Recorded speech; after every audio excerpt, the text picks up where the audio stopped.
이사야 3장 1절에서 12절까지 말씀을 받도록 하겠습니다. 이사야 3장 1절로 12절까지입니다.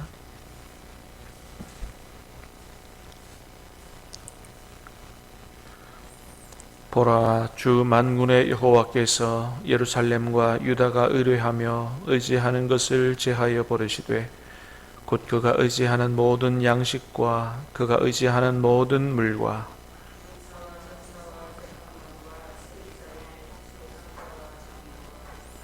오십부장과 귀인과 모사와 정교한 장인과 능란한 요술자를 그리하실 것이며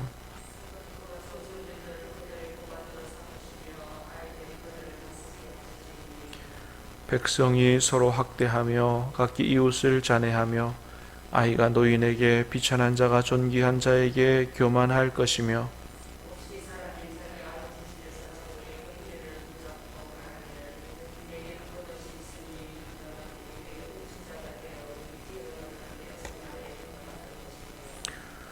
그날에 그가 소리를 높여 이르기를 나는 고치는 자가 되지 아니하겠노라.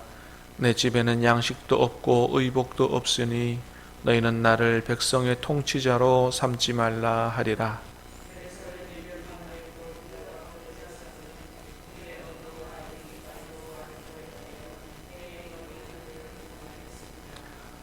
그들의 안색이 불리하게 증거하며 그들의 죄를 말해주고 숨기지 못함이 소돔과 같으니 그들의 영혼에 화가 있을진저 그들이 재앙을 자취하였도다.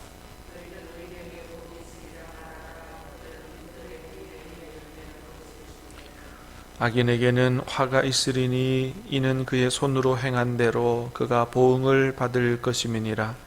내 백성을 학대하는 자는 아이요 다스리는 자는 여자들이라. 내 백성이여 내 인도자들이 너를 유혹하여 내가 다닐 길을 어지럽히느니라. 아멘.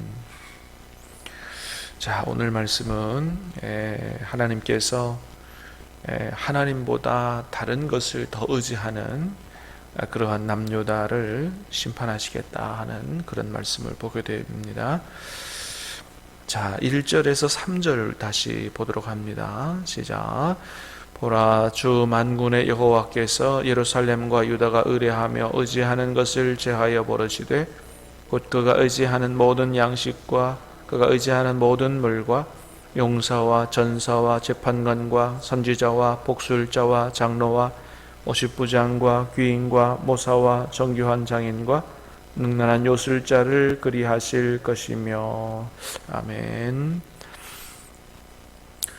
자, 만군의 하나님께서, 만군의 여호와께서 예루살렘과 유다가 의뢰하며 의지하는 것을 제하여 버리시겠다.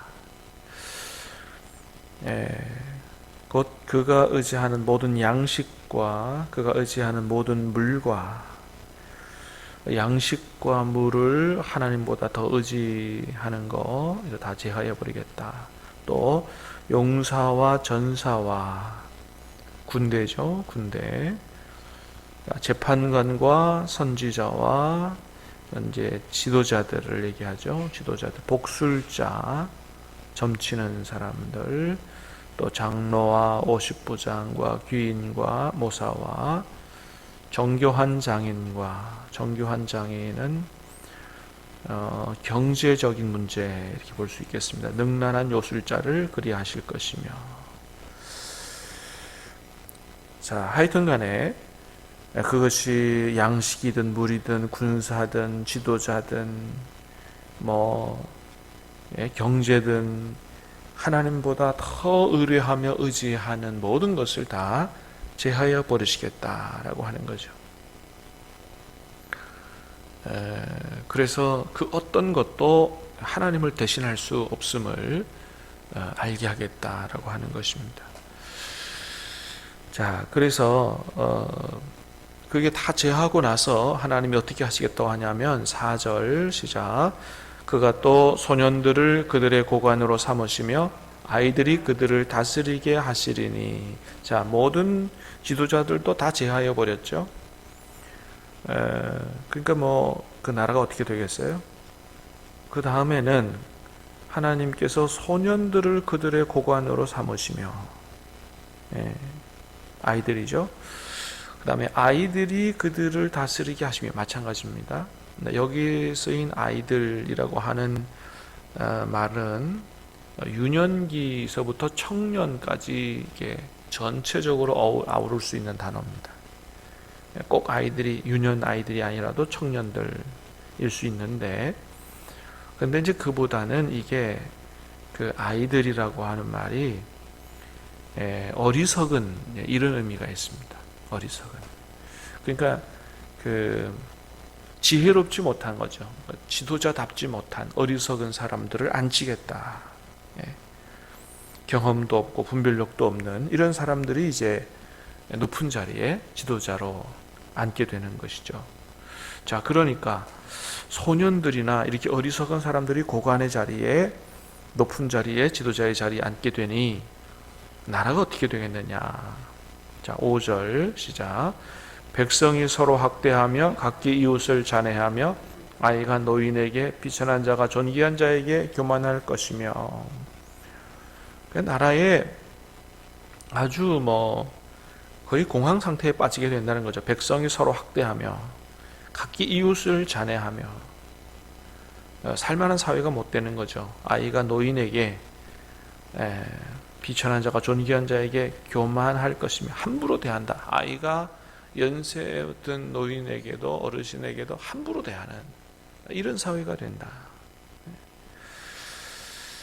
자, 그 다음에 6절입니다. 시작. 혹시 사람이 자기 아버지 집에서 자기 형제를 붙잡고 말하기를 내게는 겉옷이 있으니 너는 우리의 통치자가 되어 이 폐허를 내 손 아래 두라 할 것이면.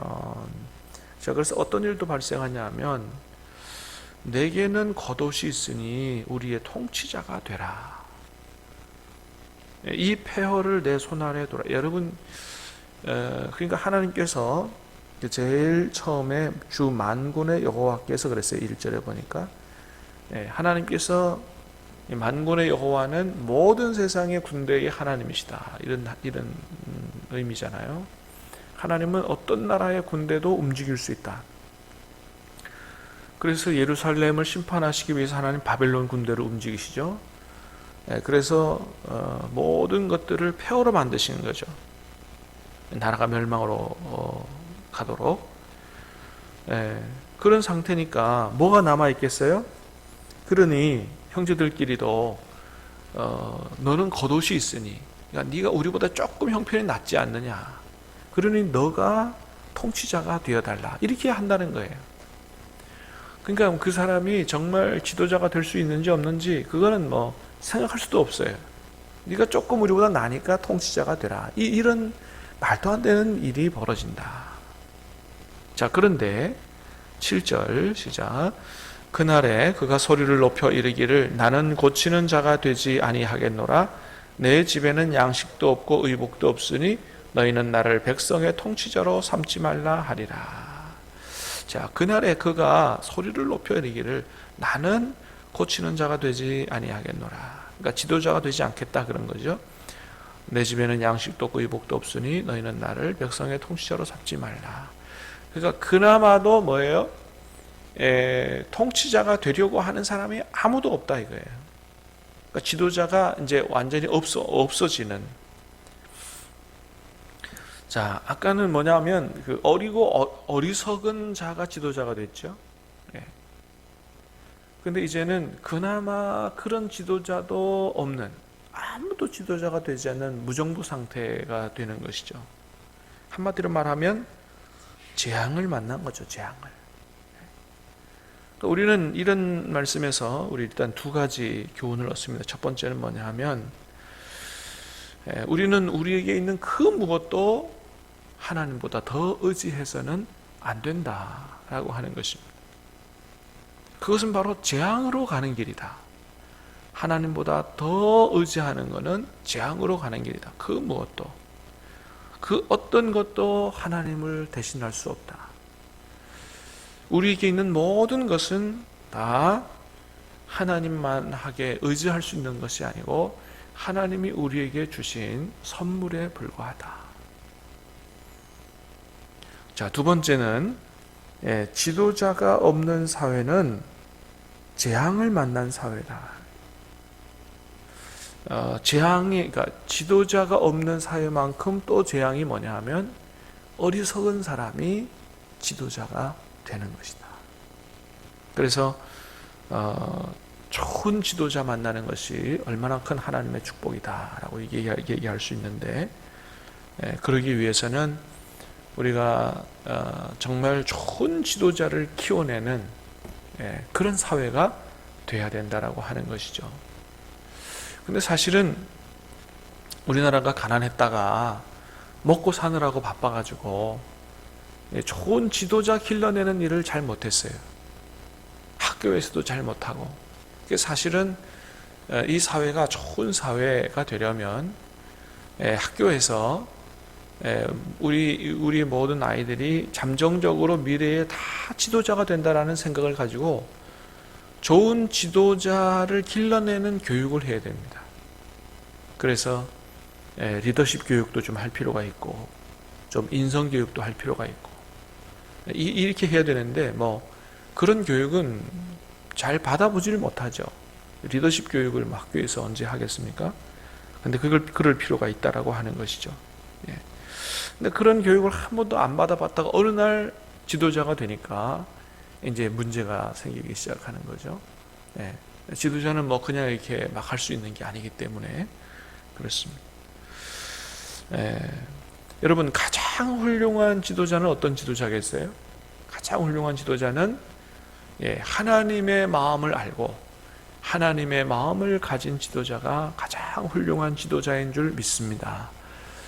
그래서 우리 교회도 우리 아이들을 미래의 지도자로 하나님의 마음을 가지고 하나님의 마음을 헤아리면서 그렇게 살아갈 수 있는, 또 지도자 역할을 할 수 있는 그런 아이들이 되도록 가정에서나 교회에서나 잘 양육하는 것이 중요하다라고 하는 것입니다.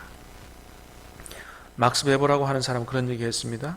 한 사회가 지속적으로 발전할 수 있는 이유는 카리스마 있는 한 사람에 의해서가 아니고 그 사회가 리더십을 키워내기 때문이다 그랬습니다. 그래서 아주 유능하고 카리스마 있는 한 사람 대통령이라든지 이런 사람 한 사람 세워지는 것이 아니고 끊임없이 지도자들을 길러내는 사회가 될 때, 좋은 지도자 길러내는 사회가 될 때 그 사회는 지속적으로 발전할 수 있다라고 하는 것이죠. 자, 그 다음에는 남유다가 멸망하게 되는 이유에 대해서 말씀해 줍니다. 자, 8절 시작. 예루살렘이 멸망하였고 유다가 엎드러졌음은 그들의 언어와 행위가 여호와를 거역하여 그의 영광의 눈을 범하였음이라. 아멘. 자, 예루살렘이 멸망하였고 유다가 엎드러졌다. 이유가 뭐예요? 그들의 언어와 행위가 여호와를 거역하여 그의 영광의 눈을 범하였다. 문제는 그들의 언어와 행위가 문제였다는 것입니다. 말과 행위로 하나님을 거역한다는 거죠. 근데 거역하는 정도가 심합니다. 그의 영광의 눈을 범하였다. 이 범하였다라고 하는 말이 라므로트라는 말인데, 이거 공공연하게 거역한다 이런 말이에요. 그러니까 하나님의 말씀을 불순종하는 것도요, 정도가 있죠. 아주 공공연하게 대놓고 하나님 앞에 거역을 하는 것입니다. 그래서 그들을 뭐라고 그랬냐면 9절에 보니까 시작. 그들의 안색이 불리하게 증거하며 그들의 죄를 말해주고 숨기지 못함이 소돔과 같으니 그들의 영혼에 화가 있을진저 그들이 재앙을 자취하였도다. 자, 그들의 안색이, 그죠? 얼굴빛이 불리하게 증거한다. 왜요? 그들의 죄를 말해주고 그들의 안색조차도 그들의 죄를 말해준다는 거예요. 숨기지 못함이 소돔과 같다. 그러니까 뭐냐면 죄를 대놓고 지으면서도 안색 하나 안 변한다는 거예요. 부끄러워할지도 모른다는 거죠. 그러니까 중심까지 보시는 하나님 앞에 그들의 안색 자체가 그들의 죄를 다 보여준다. 소돔과 같다는 것입니다. 그러니까 이런 정도가 되니까 이게 뭐 재앙을 자취하는 것이죠. 예. 죄를 짓고 나면 양심의 꺼리낌이 있는 게 이게 정상 아니겠어요? 근데 전혀 그런 게 없어요. 부끄러워할 줄 모른다. 끝까지 가는 것이죠. 자, 그래서 이렇게 얘기하라. 10절 11절 시작. 너희는 의인에게 복이 있으라 말하라. 그들은 그들의 행위의 열매를 먹을 것이며 악인에게는 화가 있으리니 이는 그들의 손으로 행한 대로 그가 보응을 받을 것임이니라. 아멘. 하나님이 어떤 하나님이시라고요? 행위대로 심판하시는 분이다. 의인에게 복이 있다. 행위의 열매를 먹을 것이다. 자, 하나님 말씀하십니다. 남유다가 멸망하게 된 것은 그들의 언어와 행위가 하나님을 거역하는 이런 문제였다라고 하는 것이죠. 사랑하는 여러분, 저와 여러분 언어와 행위가 오늘 하나님 앞에 기쁨이 되는 그런 하루가 될 수 있게 되기를 주님의 이름으로 축복합니다.